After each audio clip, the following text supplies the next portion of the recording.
नमस्कार प्यारे बच्चों। आज के वीडियो में हम गणित कक्षा 6 में जो आपको गृह कार्य प्राप्त हुआ है यह 23 अगस्त 2021 का है, जो अपनी संख्याओं की जानकारी के पाठ से संबंधित है। इसमें दिए गए प्रश्नों पर अपन विस्तार से चर्चा करेंगे। देखिए, सबसे पहला प्रश्न अपना क्या है। कोष्ठकों का प्रयोग करते हुए निम्नलिखित के लिए व्यंजक लिखिए। तो इसका आपको क्या है, ये एक तरीके से शब्दों में लिखा हुआ है, तो इसको हमें गणित के रूप में प्रश्न के रूप में लिखना है। तो देखिए, 9 और 2 के योग की 4 से गुणा। प्यारे बच्चों, जब आपको भाषा यानी कि जैसे हिंदी है उसको पढ़ना और लिखना आ जाता है तो आप उसको समझ भी सकते हैं। जैसे मैंने लिख दिया यहाँ पर दूध, तो आप दूध को पढ़ भी सकते हैं, लिख भी सकते हैं और समझ भी सकते हैं कि यह पीने के काम आता है। यह हमारे शरीर के लिए संपूर्ण एक पौष्टिक भोजन है। तो इसी प्रकार से गणित में जब इस प्रकार से भाषा के रूप में कोई लाइन लिखी हुई है और उसे हमें व्यंजक के रूप में लिखना है, तो जैसा प्रश्न में कहा जाता है वैसा ही कार्य हमें करना है। हमें अपना दिमाग नहीं लगाना है, जो वो कहता है वैसे ही काम करते जाना है। तो देखिए, 9 और 2 के योग की, तो 9 और 2 के योग की का मतलब हो गया 9 और 2 का योग कर दो। 9 और 2 के योग की 4 से गुणा। अब इसको 4 से गुणा करना है 9 प्लस 2 को, तो अपन अगर सीधा यहां पर गुणा का चिन्ह लगा दे तो ये तो देखो 2 से 4 गुणा हो जाता है, लेकिन हमें 9 और 2 के योग को गुणा करना है, इसलिए इसको एक ही रूप में दिखाने के लिए हम इसको छोटे कोष्टक में बंद कर देते हैं। तो 9 और 2 को योग लगाकर छोटे कोष्टक में बंद करना है और फिर गुणा का निशान और 4 लिखना है। तो ये जो लाइन लिखी गई है 9 और 2 के योग की 4 से गुणा, तो ये आपका व्यंजक बन गया है। तो जो कहा जाता है वैसा ही काम हमें करना है। तो हमें ये जो भाषा में लिखा गया था उसका गणित के रूप में, अंकों के रूप में व्यंजक प्राप्त हो जाता है। अब देखिए, अगला जो प्रश्न है, कोष्टकों का प्रयोग करते हुए प्रसार कीजिए। आपको इसका क्या करना है, प्रसार करना है। इसका हल यहाँ पर ज्ञात नहीं करना है, लेकिन अभ्यास के लिए मैं आपसे कहूंगा कि आप इसका हल भी ज्ञात करें। जैसे 7 गुणा 109 है, प्रसार करना है। तो प्रसार करने के लिए देखिए, हम इसको इस तरीके से लिख सकते हैं, 7 गुणा 109 को हम 100 प्लस 9 लिख दे, तो ये 7 गुणा 100 प्लस 9, ये इसका विस्तारित रूप हो गया। अब इसको गुणा करना थोड़ा आसान हो जाता है। जो बड़ी बड़ी संख्या होती है उनको गुणा करने के लिए अपन बंटन गुण धर्म, जिसको अपन वितरण गुण धर्म भी कहते हैं, जो दो संख्याओं का योग और तीसरी संख्याओं की गुणनफल के रूप में होता है, a गुणा b प्लस c। तो इस प्रकार से इसको हमने बढ़ा के लिख दिया। और भी अगर ज्यादा सरल करना चाहो आप तो इसको देखिए, अब जो बाहर गुणा हो रही है संख्या 7, वो इन दोनों संख्याओं के साथ गुणा होगी। तो 7 गुणा 100, 7 को 100 से गुणा कर लिया, प्लस का चिन्ह, फिर 7 को 9 से गुणा करो, 7 गुणा 9। आप इसको इस रूप में भी आगे लिख सकते हैं। अब 7 गुणा 100 का मतलब हो गया 700, और ये 7 गुणा 9 का मतलब 63, तो हल हो गया इसका 763। तो आप तो इसको पूरा ही हल कीजिए, क्योंकि हमें अभ्यास करना है और अपने अभ्यास को बनाए रखना है। अगला जो क्वेश्चन आपको दिया गया है 102 गुणा 103 है, 102 गुणा 103 है। तो इसको देखो, 102 को हम 100 प्लस 2 लिख सकते हैं और फिर गुणा का चिन्ह है, और 103 को हम 100 प्लस 3 लिख सकते हैं। अब इसको आगे अगर आपको हल करना है तो ये a प्लस बी गुणा c प्लस डी के रूप में हो गया। तो आप पहले एक को c से गुणा करो, यानी कि 100 को 100 से गुणा करो।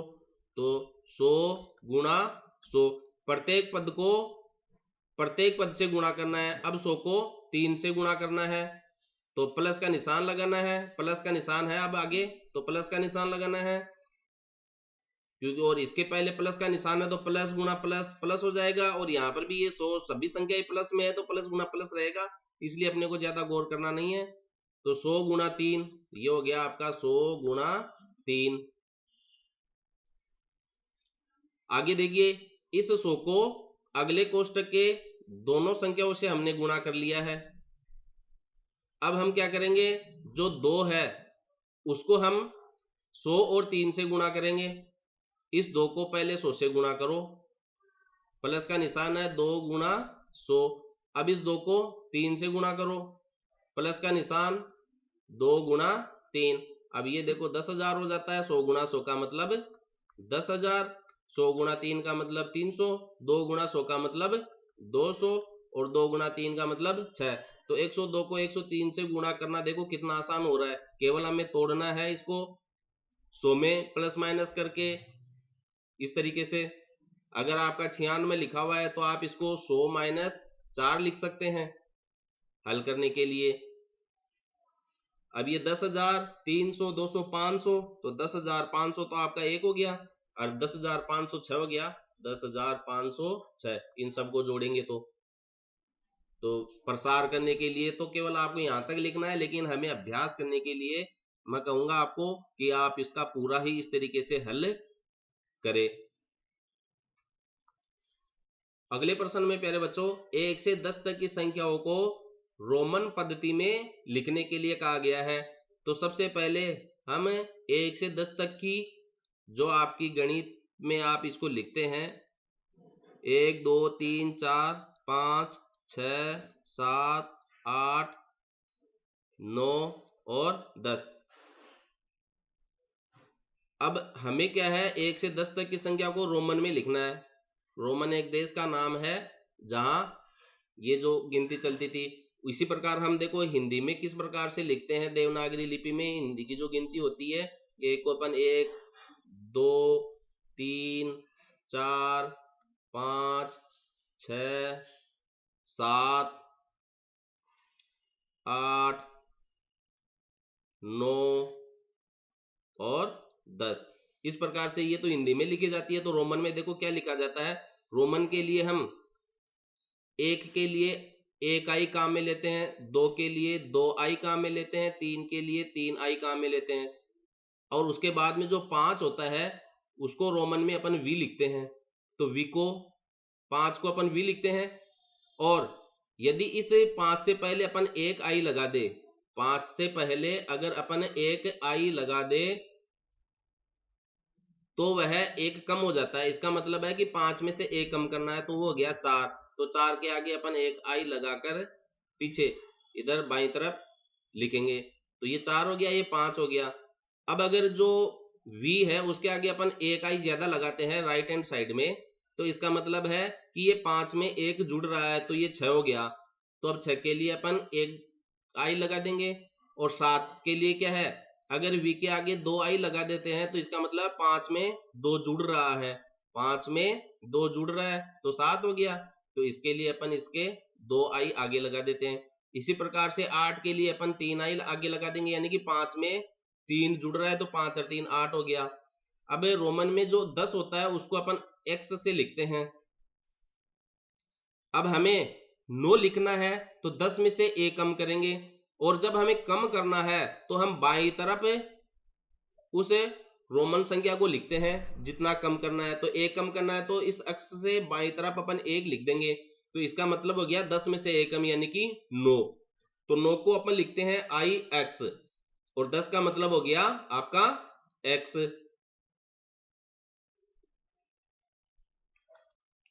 तो ये अपनी 1 से लेकर 10 तक की रोमन संख्या हो गई है। अब यदि आपको 50 लिखना है रोमन संख्या में तो 50 को हम L लिखते हैं, और 100 लिखना है तो 100 को अपन C लिखते हैं, और अगर आपको 500 लिखना है तो 500 को अपन D लिखते हैं, और अगर 1000 लिखना है तो 1000 को अपन M लिखते हैं। और ध्यान रहे आगे जैसे 10 के आगे 20 लिखना है तो 20 के लिए अपन डबल अक्स लिखते हैं, 30 के लिए अपन 3 बार अक्स लिखते हैं। तो ये 20 को निरूपित करता है, यह 30 को निरूपित करता है। 40 लिखना है तो 50 से पहले अपन 1 अक्स लिख देंगे बाईं तरफ। तो देखो बाईं तरफ अपन जो भी अक्स लिख रहे हैं इसका मतलब वो उसके आगे जो भी है प्रतीक चिन्ह जिसका वो निरूपण करता है। L 50 है तो 50 में से 10 कम हो जाएगा, 50 में से 10 कम हो जाएगा तो ये 50 में से 10 कम हो गया 40। ये देखो हमने बाईं तरफ लगाया है इसमें, और अगर यही x इसके दाहिनी तरफ लग जाता तो ये 50 में जुड़ जाता, यानी कि 50 में 10 जुड़ेगा तो ये LX कितना हो गया रोमन संख्या में 60 हो गया है। तो ये थोड़ी आगे की जानकारी थी इस क्लास में। अब हम आगे के प्रश्न को लेकर चलेंगे। निम्न संख्याओं को रोमन पद्धति में लिखना है, तो सबसे पहला है 73। तो देखिए 73 जो है 50, 20 और 3 इस तरीके से मिलकर बना है। तो सबसे पहले तो हमें 50 लिखना होगा, तो 50 के लिए हम जानते हैं रोमन संख्या में L लिखते हैं, तो ये L तो हो गया 50। अब आपको लिखना है 60, 70, तो 20 के लिए हमने बताया आपको डबल एक्स काम में लेते हैं, तो ये डबल एक्स लिख दिया। अब 3 और रह गया, अब 20 के आगे अपन 3 लाइन खींच देंगे, तो ये हो गया 23 और ये हो गया 50, तो ये हो गया 73। तो रोमन संख्या में हम 73 को क्या लिखेंगे LXX और 3 I। अब आगे आपका 92 है, 92 है, 92 को हमें रोमन संख्या में लिखना है। तो देखिए इसके लिए हम इसको अगर आगे बढ़ाना चाहे तो 92 की जो लाइन है वो आपकी देखिए 100 से कितनी कम है 8 कम है, और 100 को हम क्या लिखते हैं C। तो C में से अगर हमें कम लिखना है तो हम क्या करेंगे, इसके बाईं तरफ उस रोमन संख्या को लिखेंगे जो हमें 92 प्रदान कर दे, यानी कि 8। तो 8 अपन कैसे लिखेंगे, ऐसे, या फिर C में से यदि हम 10 कम कर दे तो हमें 90 प्राप्त हो गया। ये C का मतलब 100 होता है, बाईं तरफ अपन अक्स लिख रहे हैं, इस अक्स का मतलब 10 होता है और C का मतलब कितना है 100। बाईं तरफ लिख रहे हैं तो इसका मतलब 100 में से 10 कम करना है, और दाहिनी तरफ लिखते हैं तो हमें इसका मतलब हमें जोड़ना है। दाहिनी तरफ का मतलब उस रोमन संख्या को जोड़ना है, और बाईं तरफ अगर अपन लिख रहे हैं किसी भी रोमन प्रतीक के बाईं तरफ तो उसका मतलब हमें घटाना है। तो 100 में से 10 कम कर दिया तो ये तो हो गया 90, यानी कि 90 को हम x और c लिख रहे हैं। अब हमें 92 लिखना है, तो 92 के लिए इसके आगे अपन 2i लिख देंगे, यानी कि x c i अपन इसमें लिखना ज्यादा उपयुक्त समझेंगे इसके बजाय। और इसी तरीके से आपको अगर 93 लिखना है तो x c 3i लिख दीजिए। फिर 94 लिखना है तो x c 4 को अपन देखो क्या लिखते हैं, यानी कि जो आपकी 1 से 9 तक की गिनती रोमन संख्या में हमने लिखी थी वही गिनती अब आप इसके आगे लिख दीजिएगा, तो आपका 99 मिल जाएगा पूरा। x c के आगे 1 से 9 तक की गिनती लिखने पर वही क्रम आपका चलता रहेगा। अब अगला जो प्रश्न है अपना, निम्न रोमन संख्याओं को अंकों में लिखिए। तो देखिए यहां पर लिखा आपको सबसे पहला जो है L X I X। तो देखिए यहां पर L जो है 50 को निरूपित करता है। L किसको निरूपित करता है, 50 को निरूपित करता है। अब हम क्या करेंगे, इसके अंदर इन सभी संख्याओं को अपन थोड़ा विस्तारित करके फिर जोड़ के लिखेंगे। तो L का मतलब 50 हो गया। अब इसके बाईं तरफ कुछ भी नहीं लिखा हुआ है, बड़ी संख्या है, L एक बड़ी संख्या है, उसके बाईं तरफ कुछ भी नहीं है, यानी कि घटाने की कोई भी संख्या यहां पर नहीं है। इसके दाहिनी तरफ लिखा हुआ है x i x, तो हम इसको 50 में जोड़ने का कार्य करेंगे। तो देखिए x का मतलब 10 होता है, तो ये 50 और 10 हो गया आपका 60। अब ये x से पहले i लिखा हुआ है, यानी कि यह हो गया है 9। तो 50 और 10 60, 60 और 9 69, तो यह आपका 69 हो गया है। तो ये LXIX किसको निरूपित कर रहा है, 69 को निरूपित कर रहा है। अब आप ये सोच रहे होंगे कि ये I जो है इस अक्ष के आगे भी तो हो सकता है और ये अक्ष अकेला हो सकता है, यानी कि LXI अक्ष के रूप में। तो बच्चों ये देखो 11 हो गया है और ये 10 है, तो 10 से पहले 11 नहीं होता है, यानी कि जो भी रोमन का बड़ा प्रतीक है, जैसे x है 10 के रूप में, l है 50 के रूप में, c है 100 के रूप में, उससे पहले आपको 11 नहीं मिलेगा, उससे पहले आपको 9 ही मिल सकता है। इसलिए ये 11 को रिप्रेजेंट कर रहा है, जो कि गलत है। इसलिए इस अक्स को हम अकेला लेंगे और इस 9 को अपन अलग लेंगे, तो ये 10 हो गया और ये 9 हो गया है। अब ये हो गया आपका पूरा 69।